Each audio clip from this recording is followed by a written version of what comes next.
오늘 우리가 읽어간 이 3장의 내용에서 사도는 구원의 은혜를 받고 자기의 인생 속에 참으로 귀하고 값진 일이 무엇이냐? 그것은 바로 그가 복음의 일꾼이 된 사실이다라는 것을 강조합니다.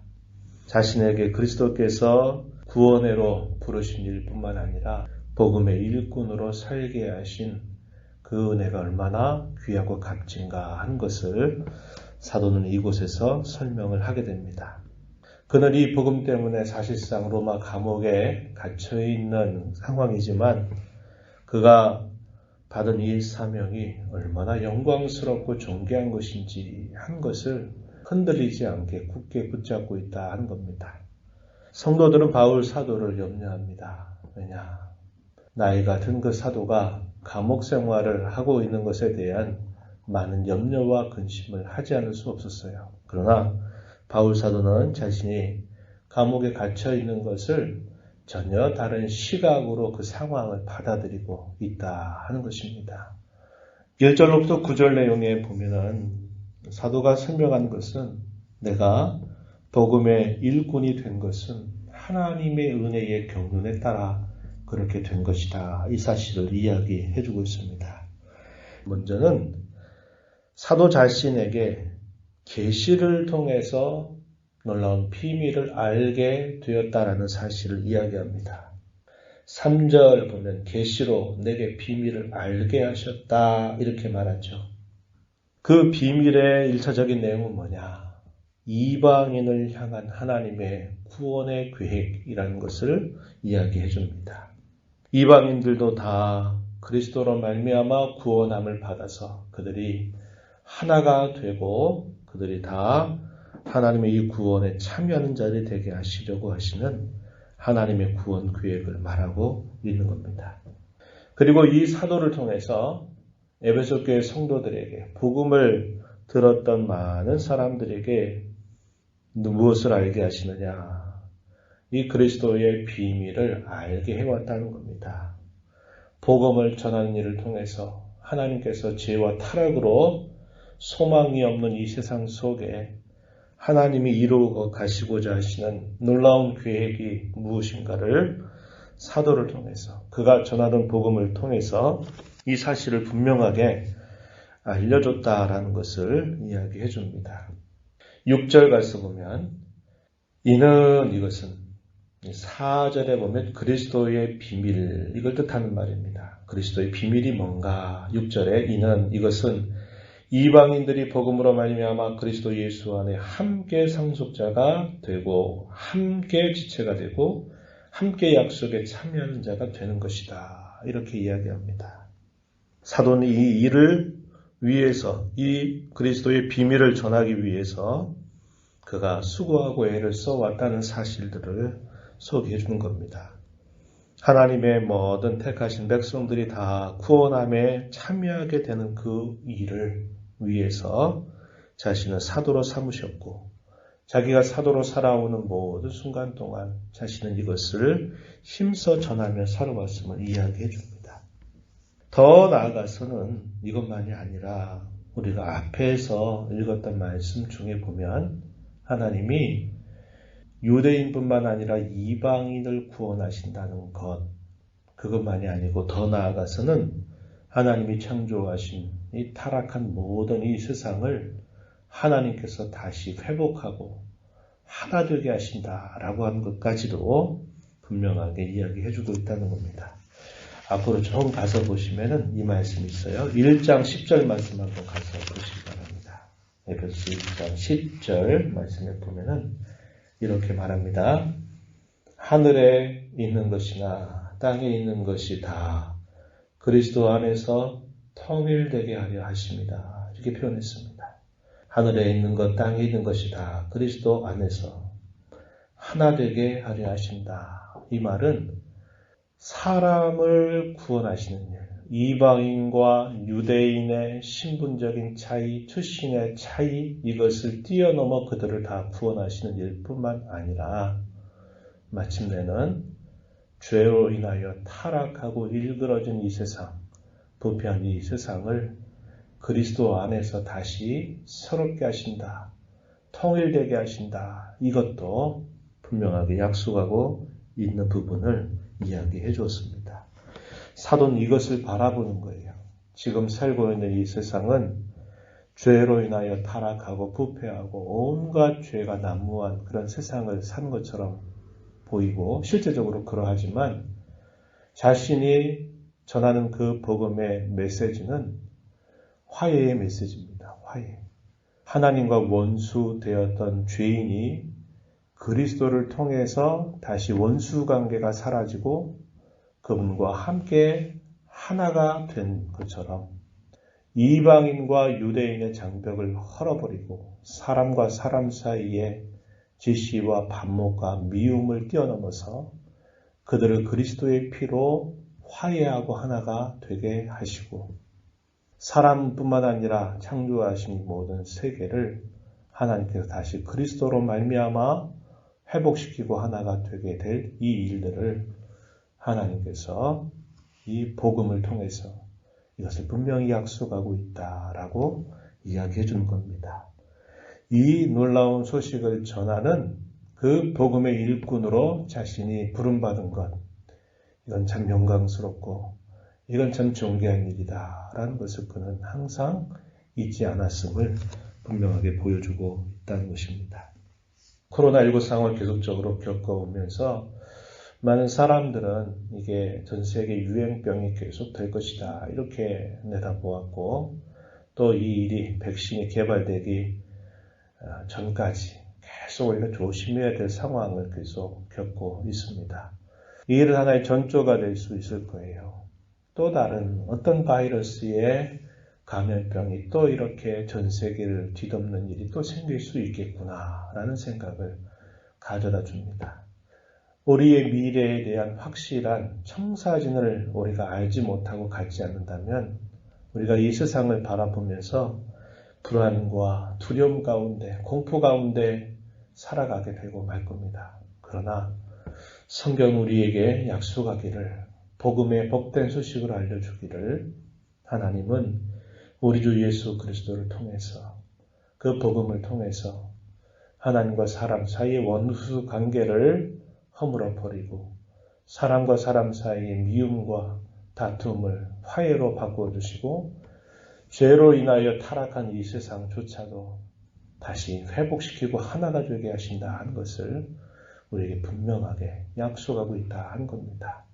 죽음의 그늘 속에서도 그 죽음을 넘어서서 우리는 부활의 소망을 보듯이 죄와 타락으로 인하여 이 세상이 어떻게 될지 알 수 없다고 하는 이 불안감 속에서도 우리는 하나님의 놀라우신 역사로 말미암아 새롭게 될 이 모든 세상을 바라보면서 오늘을 살아간다 이 말입니다. 바울 사도는 이것을 감옥에서 내다보면서 나는 이러한 복음을 전하는 일꾼이 된 것을 참으로 존귀하게 영광스럽게 여긴다. 이렇게 이 사실을 이야기해 줍니다. 이러한 놀라운 일들 하나님은 어떻게 하시느냐 할 때 하나님은 교회를 통해서 이 일을 감당케 하실 것이다 라고 알려주고 있습니다. 10절 말씀으로 한번 가서 보십시오. 이는 이제 교회로 말미암아 하늘에 있는 통치자들과 권세들에게 하나님의 각종 지혜를 알게 하려 하십니다. 하나님의 각종 지혜 안에 우리가 지금까지 이야기해왔던 이러한 내용들이 다 포함되어 있는 거죠. 이 일을 하나님께서 무엇을 통해서 이것을 알게 하시는가, 보여주시는가, 교회로 말미암아 그렇게 하신다 이렇게 이야기합니다. 교회에 무엇을 맡기신 겁니까? 이 화해, 화평의 복음을 맡겨주신 거죠. 이 복음을 잘 받고 이 복음을 잘 이해하고 이 복음을 잘 전하는 그 일을 통해서 하나님은 이 세상을 어떻게 하나님이 이끌어 가실까에 대한 청사진을 보여주시기를 원하셨다. 이렇게 이야기해 줍니다. 아무리 연약하고 불완전하고 허물이 많은 교회를 우리가 이 땅에서 속해 살아가지만 교회가 진정한 이 세상의 소망임을 우리는 꼭 기억해야 합니다. 하나님이 교회를 통해서 이 세상에 역사가 어떻게 될 것인가를 알리시기를 원했고, 이 교회를 통해서 하나님은 세상에 행하실 그 놀라운 일들을 깨닫게 하신다고 이야기합니다. 그러하기에 우리는 이 교회를 떠나서 우리가 다른 어떤 것들을 참으로 소망할 수 없다라는 것을 꼭 기억해야 합니다. 초대 교회 교부들 가운데 키프리안이라고 하는 유명한 사람이 있습니다. 그 사람은 이렇게 말했어요. 교회 밖에는 구원이 없다, 이런 말을 했습니다. 이 말에 대한 잘못된 오해가 있기도 했어요. 중세시대 때 카톨릭 교회 밖에는 구원이 없다, 이렇게 이것을 잘못 오해해가지고 많은 사람들 잘못된 길로 이끌었던 역사적인 아픔이 있지만, 그러나 진정한 의미에서 교회를 떠나서는 우리가 구원을 소망할 수 없다는 것은 맞는 이야기다 하는 것입니다. 그래서 하나님은 이 교회를 통해서 구원받은 성도들의 무리, 이 교회를 통해서 복음을 알게 하고 이 복음을 듣고 이 복음을 전하는 일들을 통해서 이 세상에 행하실 일들을 밝히 보여주시기를 원하셨다고 이야기합니다. 이러한 복음의 은혜 안에서 우리 모든 성도들은 믿음을 통해서 담대함과 확신을 가지고 하나님께 나아갈 수 있게 되었다, 이 사실을 이야기합니다. 12절 가서 우리가 그 안에서 그리스도 안에서 그를 믿음으로 그리스도를 믿음으로 말미암아 담대함과 확신을 가지고 하나님께 나아감을 얻었다, 이렇게 소개하죠. 그러면서 사도는 에베소 교회 성도들뿐만 아니라 오고 오는 모든 교회를 위하여 이러한 간절한 기도를 하나님께 올리고 있습니다. 그 내용이 14절에서부터요 19절까지 쭉 소개가 됩니다. 유명한 사도의 기도 내용이죠. 14절 보면 하늘과 땅에 있는 각 족속에게 이름을 주신 아버지 앞에 무릎을 꿇고 빈다, 이렇게 말하면서 그 강구하는 내용 16절부터 19절까지 이어집니다. 그 내용이 몇 가지로 소개해보면 이렇게 정리해 볼 수 있어요. 첫 번째는 어떤 내용을 사도가 강구하느냐. 16절에 보면은 하나님께서 너희 속사람을 능력으로 강건하게 하여 주시기를 나는 기도한다. 속사람의 강건, 이걸 이야기합니다. 사도 그런 말하죠. 우리의 겉사람은 후패하나 우리의 속사람은 날로 날로 새롭도다. 그런 말을 한 바 있어요. 속사람을 강건하게 해주시기를 기도합니다.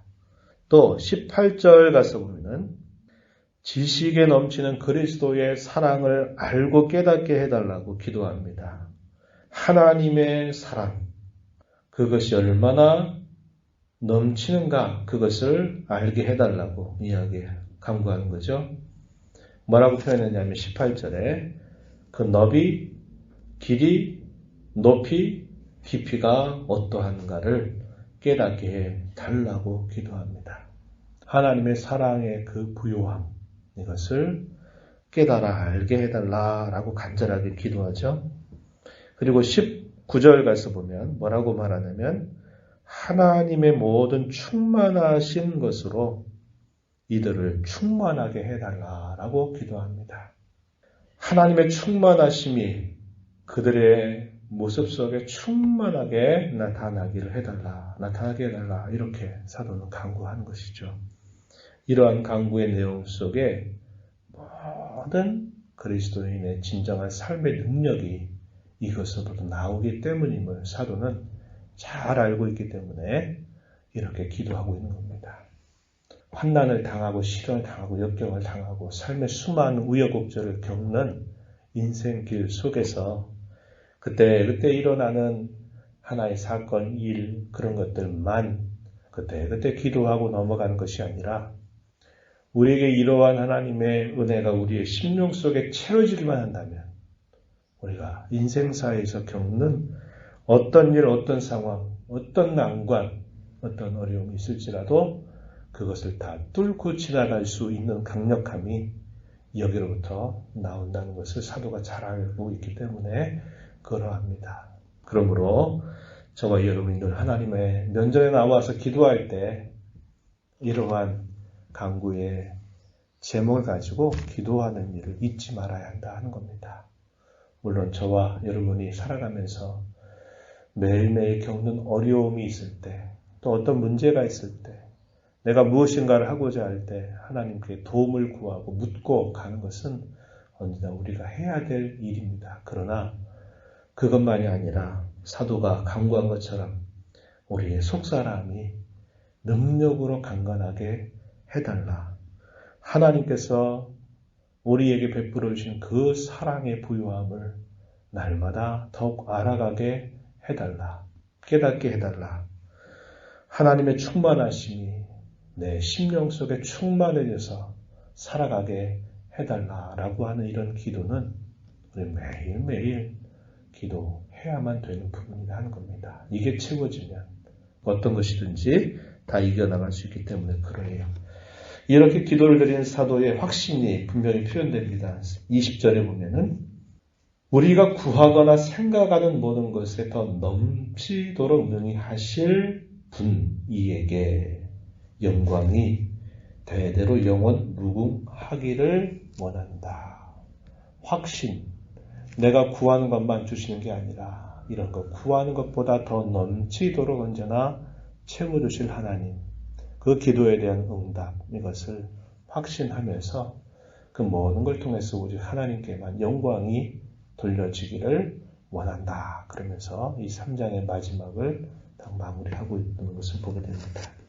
저와 여러분이 이 땅에 살면서 이 세상의 어두움, 이 세상의 소망 없음, 그것만 바라보며 살 자들이 아니라 우리는 하나님의 놀라운 약속을 통해서 이 세상이 새롭게 될 그때를 내다보면서 늘 하나님 앞에 이런 은혜를 받은 것을 감사하면서 내 남은 생애 가운데 이 복음을 위해서 살아가는 일, 또 이 일을 생각하면서 늘 기도하는 일, 우리가 잘 감당하며 살아야 됨을 배우게 됩니다.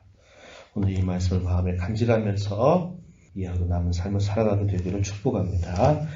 하나님 아버지, 이 새벽 시간에도 불러주신 하나님께 감사합니다. 소망이 없는 저희들, 이 세상에 일어난 수많은 공포스러운 일들, 저희들이 내다보면 불안과 두려움 속에 휩싸여 살아갈 수밖에 없지만 이 모든 일들을 주관하시는 하늘 아버지께서 저희들에게 행하실 일, 이 세상 가운데 행하실 일들을 저희가 바라보며 소망 중에 살아가게 하신 하나님께 감사드립니다. 저희 상해 가운데서 이 복음을 듣고 이 복음을 전하며 살아가는 일들을 존귀와 가치로 여기며 살아가게 하시고 늘 하나님께서 주신 이 약속을 저희들이 잘 지켜 살 뿐만 아니라 또 이것을 잘 전하며 힘써가는 저희들의 삶이 되게 해주셔서 하나님 앞에 참 복스러운 삶을 살아가는 저희들이 되도록 인도하여 주옵소서. 은혜의 보좌 앞에 나와서 아버지의 은혜를 간절하게 구하는 모든 심령들 간구를 들어주시고 응답하여 주옵소서. 예수님 이름으로 기도하옵나이다. 아멘.